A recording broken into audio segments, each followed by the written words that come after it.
Devin Haney dominates Yuriorkis Gamboa. Let's talk about it.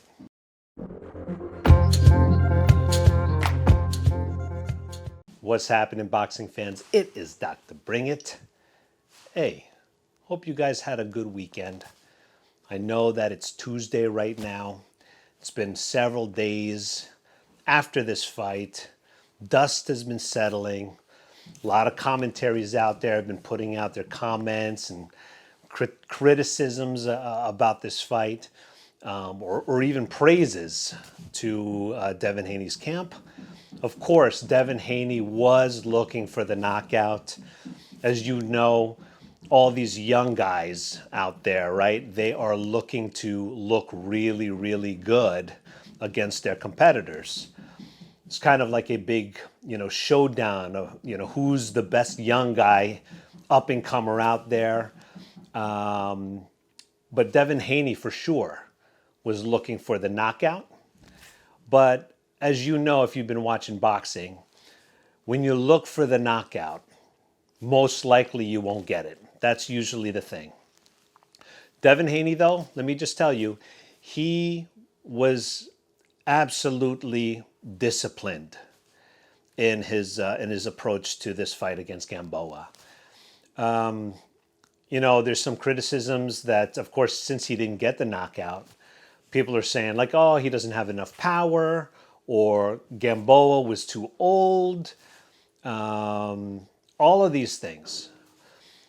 A lot of commentaries out there, obviously, who don't like Devin Haney for whatever reason. Maybe it's because he's been being mentored by Money Mayweather, but whatever it may be.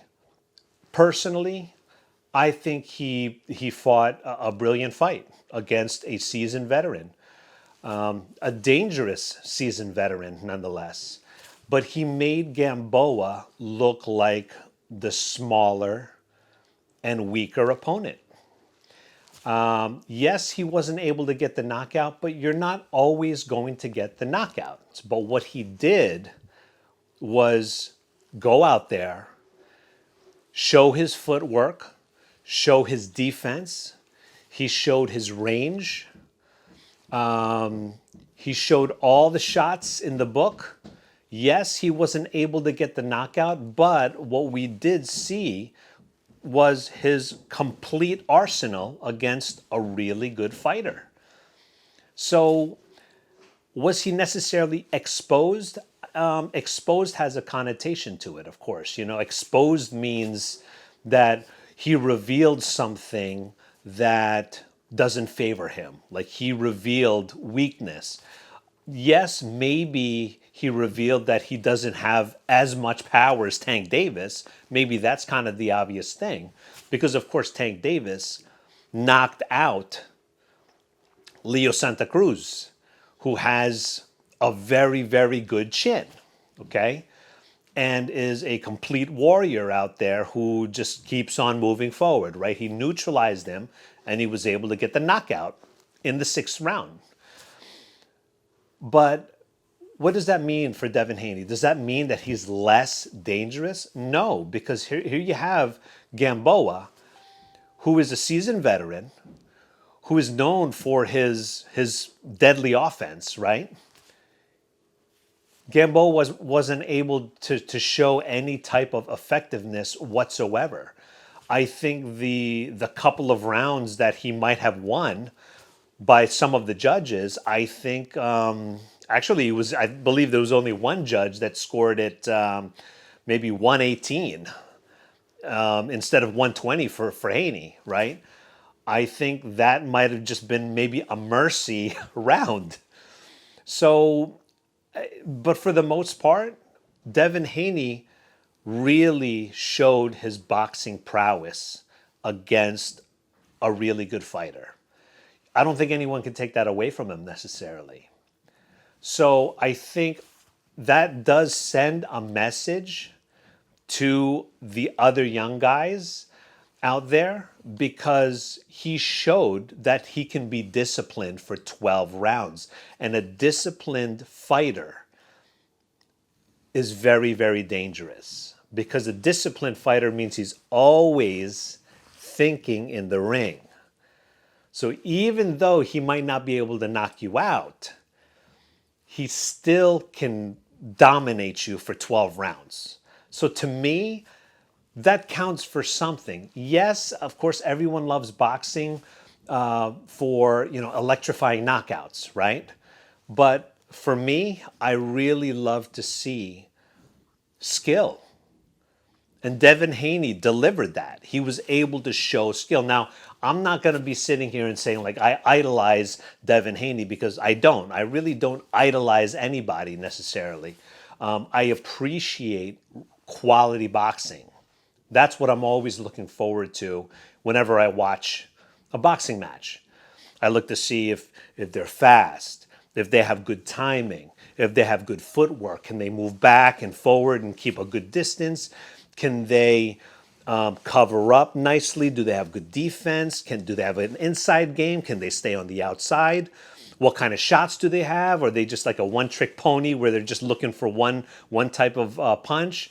All of these things matter. And I'm telling you, Devin Haney is a complete package. He really is a complete package. Now, I would suspect that as he grows, I mean, the kid's he's about to turn 22. As he grows more into his body, he's probably going to go up to 140. He's going to fill in, get stronger. I mean, I watched some of his training camp, and he looks like he's really training for speed and for power. So he's just going to only get even better. So the Devin Haney that you saw this past weekend is not the full potential Devin Haney just yet. That's why I think it's really interesting what we're going to be seeing from Devin Haney. Now, what's really next for Devin Haney? I know Ryan Garcia might have said that Devin Haney bores him, that the thought of fighting Devin Haney is not really that exciting to him, right?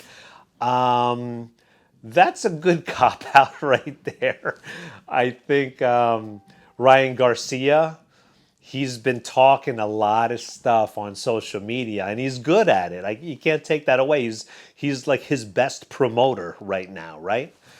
But I think Ryan Garcia still has to, first of all, win some belts, right? He has to fight some better competition to add to his resume before calling out all of these young guns, out there with belts. These young champions like Teofimo, Devin Haney, Tank Davis. I know Ryan Garcia wants to be relevant right now, and he is definitely relevant because he's making himself relevant through social media and whatnot.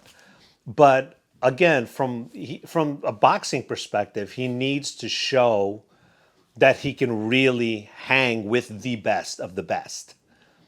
So I honestly would like to see Devin Haney fight Teofimo Lopez. Will that come anytime soon? Maybe not. Maybe they're just going to kind of enjoy their belts right now, enjoy their status at the moment, and then maybe just defend their titles. I think that's probably the safer bets as they develop more into who they are, gain more experience, and that'll set up like a really electrifying showdown in the next couple of years. And they'll probably make a ton of money doing that. So from a promoter standpoint, that's probably the best thing to do.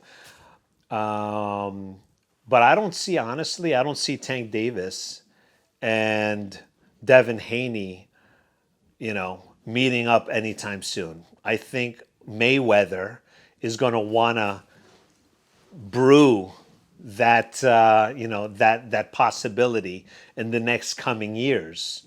How long did it take Mayweather himself to fight Manny Pacquiao?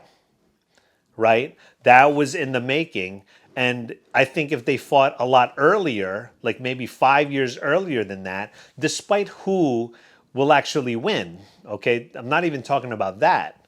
But had he not waited, do you think they would have made as much money as they made in 2015? I don't think so.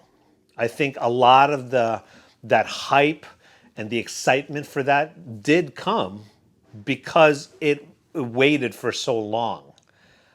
And you know that saying, you know, the best things come to those who wait. But unfortunately for us boxing fans who wants to see things right away, we want to see it like tomorrow, right? But honestly, the way that boxing works, the way that the promoters negotiate and stuff like that, it's probably years until we see Devin Haney face up against Teofimo Lopez and even Tank Davis. That's my honest and humble opinion. But what do I think of Devin Haney? I think he's a very talented and gifted boxer. He really has all of the tools to be a dominant force in the ring. It's very tough to beat a guy who is fast on his feet, has really good timing, has an awesome jab, and then on top of that, he's got a good strategy behind him with good defense. He could last 12 rounds. I mean, the list goes on. He's going to be a very, very formidable opponent for anyone. And I honestly, right now, not sure who can beat this guy, except for like maybe Teofimo Lopez. I'm going to say that with, you know, with some reserve. I haven't really put together an analysis between those two matchups. And then, of course, against Tank Davis, who can definitely test Haney's chin. Can he connect against Haney? Honestly, I think he can. I mean, he does have the speed. He is much shorter. Not really much shorter. Okay, maybe 5'5" to Devin Haney's 5'8", 5'9", right? But can he close the distance and connect with his left hooks to the body or left uppercuts or his right uppercuts? Can he connect with a counter punch that can rock Haney? I think he can. But what is the probability that he'll be able to last 12 rounds? So let's say he doesn't get a chance to connect against Haney in the first 8 rounds, and then Haney takes him to deep water. What happens there? So I'm not saying that Tank cannot do it, but what I'm just saying is what happens when Tank can't find the knockout? Does he sacrifice a lot of rounds just for the sake of trying to find that magical knockout punch like he did against Santa Cruz? And correct me if I'm wrong, but Santa Cruz won a couple of rounds against Tank Davis, did he not?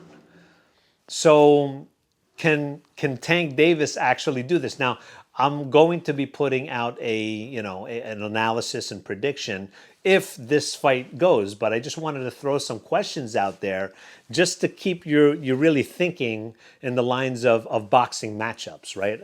Something cliche, styles make fights, right? I mean, that's just what it is. These are two different styles, and what can happen? Now, again, the fight between Devin Haney and Gamboa was actually pretty telling in the sense that Gamboa, of course, would have loved to knock out Haney. But we all kind of said it. It was not really a secret that if it lasts over 6 rounds, Gamboa is most likely not going to get the knockout. His only chance to get the knockout would be like early, because we all know that he doesn't really have too much stamina.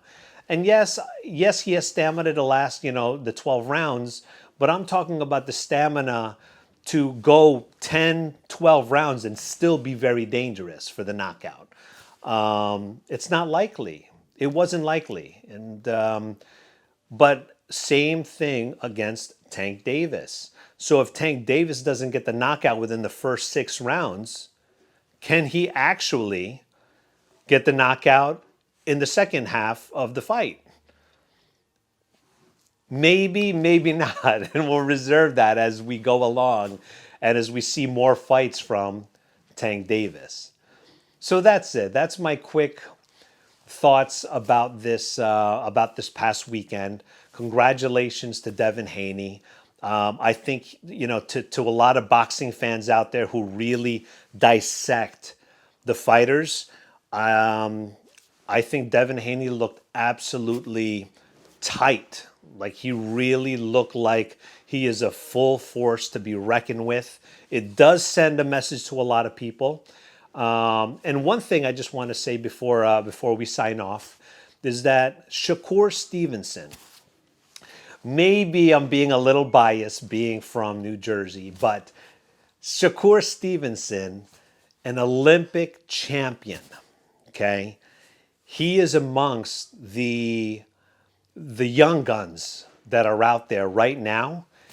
And let me just tell you, don't sleep on Shakur, because Shakur looks awesome against all of these other guys. Okay, he is very disciplined, very mature for his age in terms of boxing, and maybe even in terms of like his character as well. Very humble guy, but very confident. But watch out for Shakur Stevenson, because he's very underrated at this point, and he's going to want to be a part of that conversation as he moves. So we're probably going to see him fight in December, because I believe he's taken over of a fight. I think Burchelt, I believe, has COVID. Hopefully he'll be okay. But that fight was called off, so he's going to be going in and fighting maybe Oscar Valdez instead, or maybe another opponent. So watch out for him. So anyway, like this video if you like it. Subscribe if you haven't done so already. Chime in and let me know what you guys think about this fight. And till then, stay safe. Talk to you soon.